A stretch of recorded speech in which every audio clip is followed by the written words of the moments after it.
13वा अध्याय क्षेत्र क्षेत्रज्ञ योग. तरी केले या स्मरण विद्येचे अधिकरण, ते वंदूनी श्रीचरण सद्गुरुचे. तो सुनो, जिनका परमा आदर से स्मरण करते ही शिष्य विद्या का निवास स्थान बन जाता है, उन सद्गुरु के चरणों की मैंने वंदना की है. जयाचेनी आठवे शब्दसृष्टि आंगवे, सारस्वत आघवे जिह्वे सिये.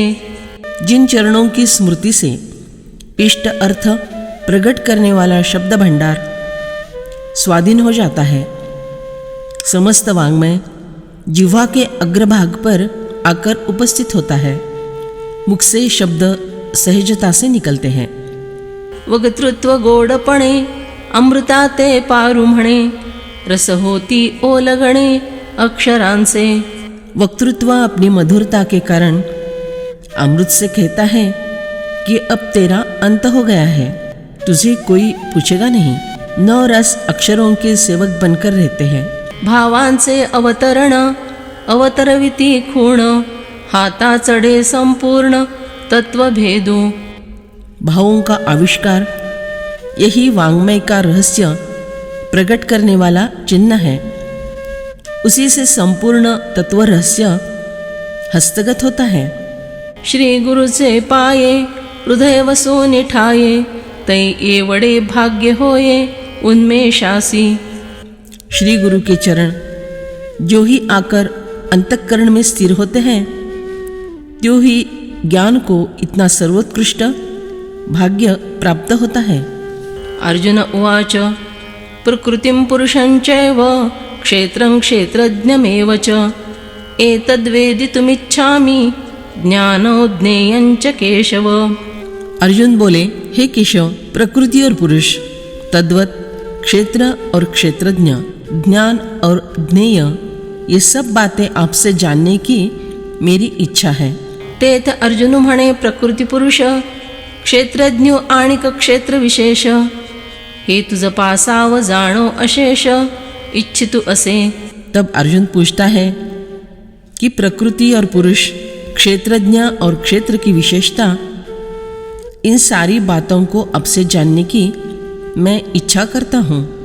तो नमस्कारू आता पितामहाचा पिता, जो लक्ष्मीचा भरता ऐसे म्हणे.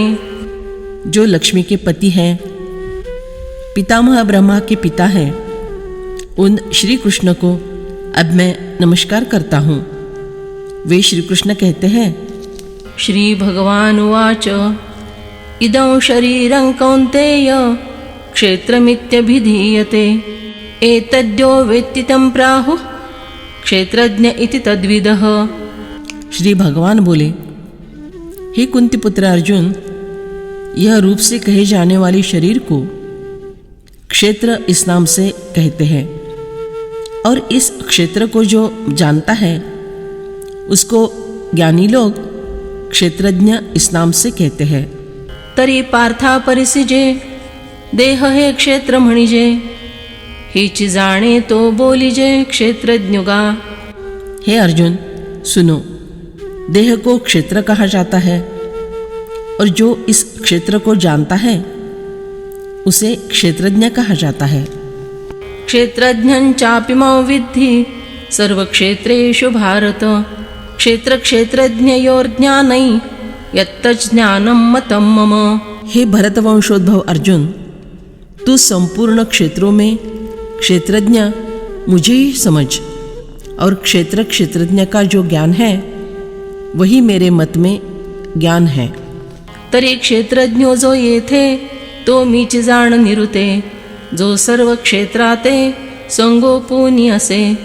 तुम निश्चित रूप से यह जान लो कि यह जो समस्त शरीरों का पोषण करता रहता है वह क्षेत्रज्ञ मैं ही हूँ. आणि क्षेत्र क्षेत्रज्ञाते जाणते जे हे निरुते, ज्ञान ऐसे गाते आते मानो आम्ही. और क्षेत्र अर्थात देह तथा क्षेत्रज्ञ, इन्हें सत्य रूप से जानने वाला जो यह ज्ञान है उसे मैं ज्ञान समझता हूँ. तत्क्षेत्रं यच्च यादृक् च यद्विकारी यतश्च यत् सचयो यत्प्रभावश्च तत्समासेन मे शृणु। वह क्षेत्र जो है और जैसा है तथा जिन विकारों वाला है और जिससे जो पैदा हुआ है, तथा वह क्षेत्रज्ञ भी जो है और जिस प्रभाव वाला है, वह सब संक्षेप में मुझसे सुन। तरी क्षेत्र येणे नावे शरीर जेणे भावे म्हणितले ते आघवे सांगो आता। तो अब जिस उद्देश्य से इस शरीर को क्षेत्र यह संज्ञा दी गई है, वह सब मैं बतलाता हूँ। हे क्षेत्र का म्हणजे कैसे हे के उपजे कवणी कवणी वाहिजे विकारी येथ। इसे क्षेत्र क्यों कहते हैं, यह कैसे और कहाँ उत्पन्न होता है, यहाँ किन किन विकारों से इस क्षेत्र की काश्तकारी की जाती है अथवा इस देह का बोझ ढोया जाता है। हे औट हात मोटके की केवडे पाके तुके बरडकी पिके कवणाचे हे। यह क्षेत्र इनागिना 3.5 हाथ का छोटा सा ही है, अथवा बड़ा है तो कितना बड़ा है, किस आकार का है, यह बंजर है या उपजाऊ है, यह किसका है, इत्यादि हे सर्व जे जे याचे प्रभाव ते बोलो सावेव अवधान देई। इत्यादि ये सारे जो जो इसके स्वभाव विशेष हैं, उनके संबंध में सांगोपांग स्पष्टीकरण करके बतलाता हूँ, ध्यान से सुनो। ऋषिभिर्बहुधा गीतं छन्दोभिर्विविधैः पृथक् ब्रह्मसूत्रपदैश्चैव हेतुमद्भिर्विनिश्चितैः। यह क्षेत्र क्षेत्रज्ञ का तत्व ऋषियों के द्वारा बहुत विस्तार से कहा गया है तथा वेदों की ऋचाओं द्वारा बहुत प्रकार से विभाग पूर्वक कहा गया है और युक्ति युक्त एवं निश्चित किए हुए ब्रह्मसूत्र के पदों द्वारा भी कहा गया है। याची स्थळा कारणे श्रुतीसी सदा बोभाणे तर्कु येणेची ठिकाणे तोडवता केला। इसी स्थान की क्षेत्र क्षेत्रज्ञ की बात को लेकर वेदों को सदा गरजते रहना पड़ा है। इसी स्थान ने तर्क को अप्रतिष्ठ करने वाला किया है। तोड़ोता तोड़ना, अप्रतिष्ठ करना, बंद करना। तर्कु तुच्छ परिशो, औरों को तोड़ने वाला यह संदर्भ। मूलपाठ दीपिका। चाळिता हे बोली दर्शने सेवटा आली तेथीची नाही बुझाली अजुई द्वंद्वे। इस बारे में सोच विचार करते करते षड्दर्शन थक गए, परंतु उनमें होने वाले मतमतांतरों के झगड़े आज तक समाप्त नहीं हो सके। शास्त्राची ये सारिके विचळी जे येणेची एके याचेनी एकेके जगावादू। इस एक ही क्षेत्र के कारण शास्त्रों जैसे ज्ञानी भी सिटपिटा जाते हैं। इसके बारे में एक मत नहीं होता, इसलिए सारा संसार उलझन में पड़ा है। तोंडेसी तोंडा न पडे बोलेसी बोला न घडे या गुंती बडबडे त्राये जाली। एक का मुंह एक के मुंह की तरफ नहीं होता। क्षेत्र के विषय में एक विचार नहीं होता। एक बात दूसरी बात से मेल नहीं खाती। इस जटिलता के कारण सिर्फ निरर्थक चर्चा जोर पकड़े हुई है। नेणो कवणाचे हे स्थळ परी अभिमानाचे बळ जे घरोघरी कपाळ पिटवी तसे।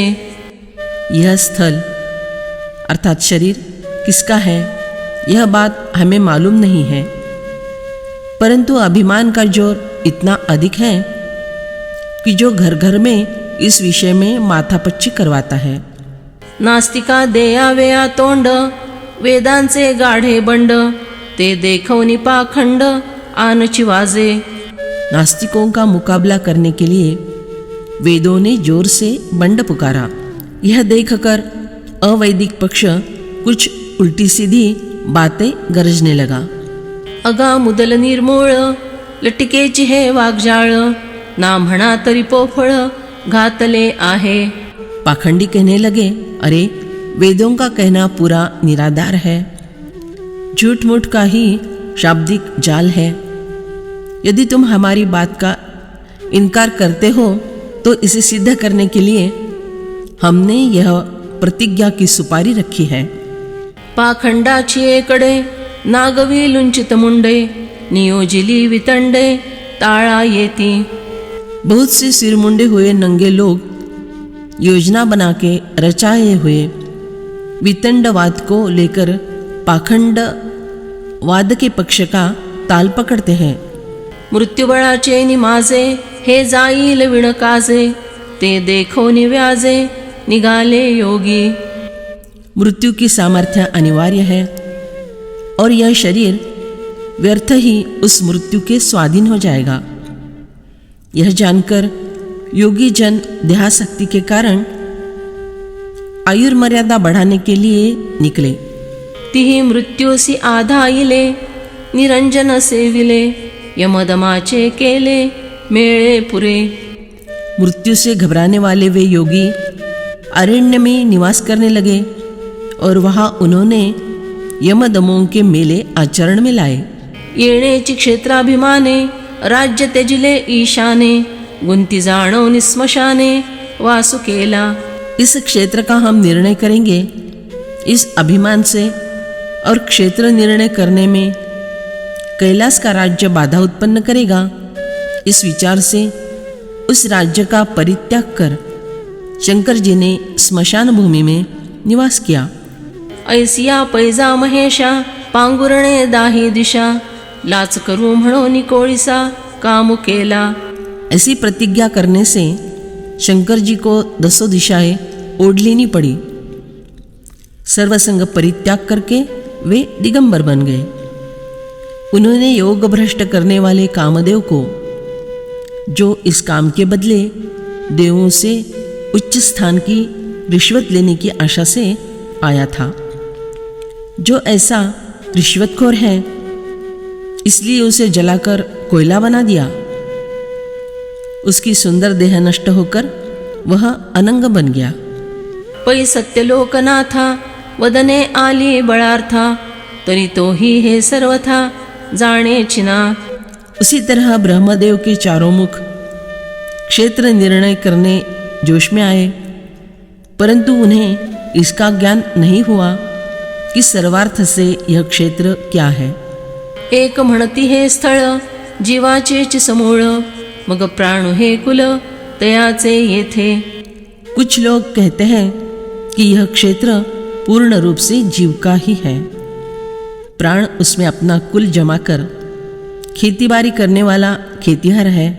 काजे प्राणाच्या घरी, आंगे राबते भाऊचारी, आणि मना ऐसा आवरी कुलवाड़ी करू।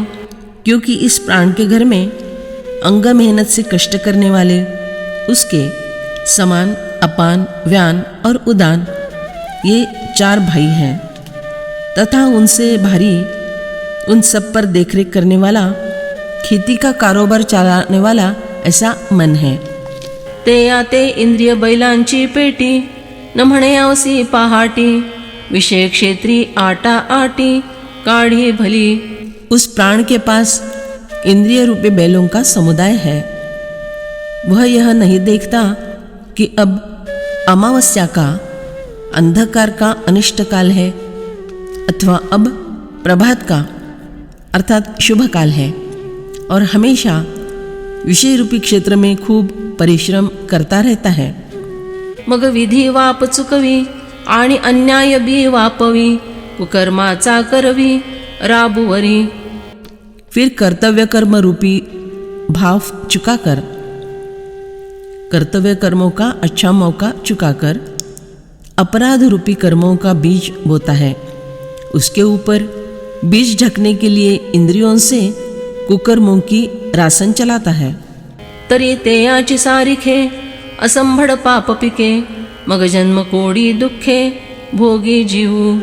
तब उसी के समान जैसा बीज, जैसी मेहनत, वैसी पापों की अमर्याद फसल पैदा होती है, जिससे जीव को कोटि जन्म तक दुख झेलना पड़ता है।